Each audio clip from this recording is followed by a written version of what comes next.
Ito si Tongtong Sahor. Alam niyo ba na may nakakatakot na kwento ang tungkol sa kanya? Isa siyang kahoy na sumasayaw habang may tugtog, kaya naman tuwang-tuwa at kinakaaliwan siya ng ibang mga bata. Kaya bantayan ang inyong mga anak at iwasan makita ang mga tugtog at mga video niya. Dahil isang magulang ang nag-post na ang kanyang anak ay laging pinapanood si Tongtong Sahor. Dahil dito, kahit sa pagtulog ng kanyang anak ay napapanaginipan niya si Tongtong Sahor at laging nagigising tuwing alas 3 ng umaga, kung minsan ay kumakatok sa dingding dahil tinatawag daw siya nito. Pati ang karakter at ginagawa ni Tongtong Sahor ay ginagawa rin ng kanyang anak.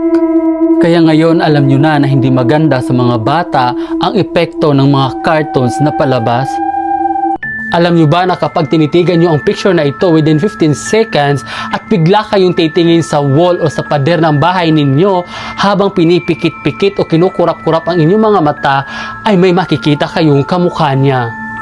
Legit to, promise sa ginawa ko din yan mismo sa sarili ko. Bali ang gawin ninyo, titigan nyo siya ng mabuti tapos bilang kayo ng 1 to 15. After ng 1 to 15, bigla kayong tumingin sa wall at sa pader ng bahay ninyo tapos ipikit-pikit at ikurap-kurap ninyo ang inyong mga mata. Parang ganito. Tapos makikita nyo siya. Ako, ang nakita ko is siya mismo pero ang kanyang buong mukha ay white lang. Pero legit to, promise. Subukan nyo rin at mag-comment kayo kung makita nyo din siya. Ingat! Ano ang mga pamahiin tuwing Semana Santa at bawal gawin kapag mahal na araw? Number 1, bawal maligo pagdating ng alas 3 ng hapon sa araw ng Biyernes Santo para hindi ka magkasakit. Number 2, iwasan raw magkasugat dahil matagal daw itong gumaling. Number 3, bawal magsalita ng malakas o tumawa dahil baka mabati mo ang mga masasamang espiritu at engkanto. Number 4, bawal magwalis tuwing gabi dahil nagdadala ito ng malas at maitataboy mo pa ang mga blessings.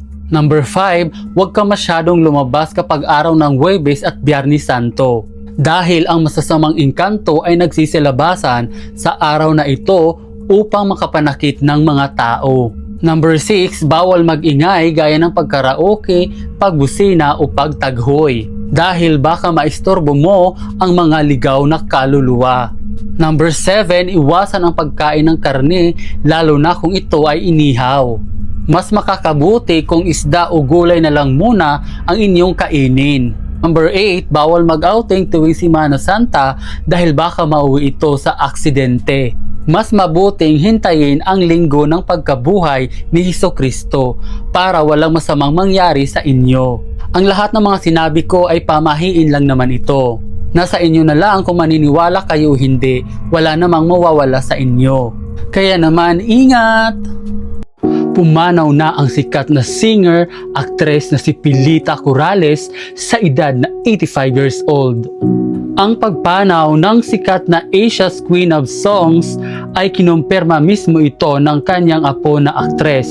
Malungkot itong ibinahagi ni Janine Gutierrez sa pamamagitan niya ng pag-post sa social media account niya kahapon April 12. Malaki rin ang naging contribution niya sa Philippines music industry. Tungkol naman sa pagkamatay niya ay hindi pa sinasabi ng pamilya niya. Nakakalungkot lang kasi isa na namang batikang singer, aktris ang pumanaw this year. Rest in peace, Miss Pilar Garrido Corrales, and condolences to your whole family. Superstar na si Nora Honor pumanaw na ngayong gabi lang sa edad na 71 years old. Ayon ito sa kanyang anak na si Ian De Leon na ibinahagi niya ito sa isang post online April 16 ng gabi. At alam nyo ba na nagsimula ang kanyang karera bilang singer matapos siyang manalo sa isang local talent search na tawag ng tanghalan. Tinagurian din siyang the Grand Dame of Philippine Cinema dahil sa kanyang kontribusyon sa film industry. Nakatanggap din siya ng iba't ibang pagkilala dahil sa pagganap niya sa mga pelikula tulad ng Himala, Daewoo at marami pang iba. Ginawaran din siya ng National Artist for Film and Broadcast Arts Award noong 2022. Nakakalungkot lang kasi wala na siya. You may now rest in peace, Nora Honor. In my deepest condolences to your whole family. Ang babaeng ito ay walang awang tinaga niya sa tiyan ang isang aso na si Tiger. Nangyari to nitong March 26 kung saan sa Subic Public Market 11 ng umaga. Ang dahilan sa pagtaga sa aso ay nagnakaw siya ng karne sa isang meat stall kung saan nagtatrabaho siya. Grabe, nakakadurog ng puso ang ginawa kay Tiger. Lumabas talaga ang kanyang mga bituka. Ayan. Dahil sa nangyari kay Tiger, siya ay pumanaw din. Kung mapapanood nyo ang video niya nung sinaksak siya sa tiyan, ay naglakad pa si Tiger habang nakalabas ang kanyang bituka. Nakakaawa. Dahil sa kanyang ginawa, siya ay nakulong.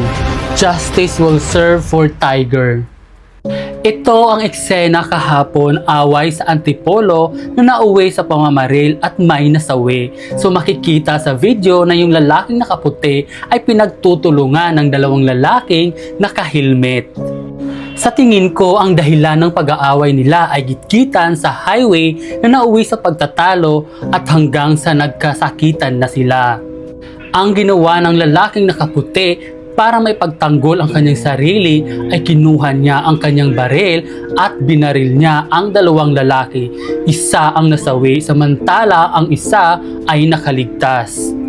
Pati din ang kanyang misis ay tinamaan niya ito. Akala ko nahimatay lang siya dahil sa ginawa ng kanyang asawa. Hindi pala. Nahuli naman siya kaagad ng mga pulis kahapon at nakakulong na.